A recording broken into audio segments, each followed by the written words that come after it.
नमस्कार, मी पंजाब डक. आज आहे 21 जुलै 2025. मी या सोयाबीनच्या शेतामध्ये उभा आहे, पण ही सोयाबीन आहे धाराशिव जिल्ह्यातली. म्हणजे धाराशिव जिल्ह्यातली ही सोयाबीन आहे. पाहू शकता कसं पीक बहरलेलं आहे. तर इतकी जोरात पीक आहेत, म्हणजे हे धाराशिवकडले. आणि या ठिकाणून धाराशिवचे काही जणांची सोयाबीन सुकत आहे, म्हणून या धाराशिव जिल्ह्यातूनच एक त्यांच्यासाठी एक आनंदाची बातमी देतो. आज 21 तारखेला म्हणजे संध्याकाळी रात्रीच्याला विजेच्या कडकडाटासह ठिकठिकाणी तुमच्या धाराशिव जिल्ह्यामध्ये पाऊस येणार आहे, म्हणून ही धाराशिव जिल्ह्यासाठी आनंदाची बातमी.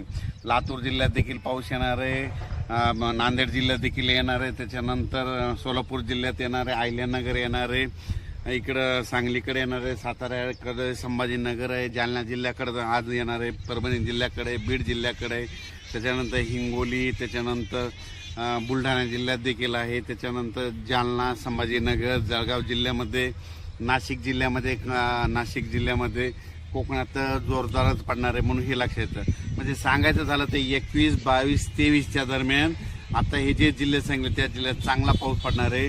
म्हणजे ज्या पट्ट्यात पाऊस नव्हता, विशेष म्हणजे धाराशिव जिल्ह्यातले सोयाबीन सुकत आहे तिथं नव्हतं, म्हणून खास धाराशिव जिल्ह्यात हे पीक पद्धती बघू शकता. एवढी मोठी सोयाबीन आलेली या ठिकाणी देखील आज धाराशिव जिल्ह्यात खूप ठिकाणी पाऊस पडणार आहे, या 3 दिवसात पडणार आहे, म्हणून हा अंदाज लक्षात येता. पण त्याच्यानंतर बीड जिल्ह्यात देखील आहे, लातूरकडं आहे, नांदेड आहे, परभणी आहे, हिंगोलीकडं आहे, वाशिमकडं आहे, अकोलाकडे आहे. म्हणजे राज्यात म्हणजे आजपासून ठिकठिकाणी पावसाला सुरुवात होणार आहे.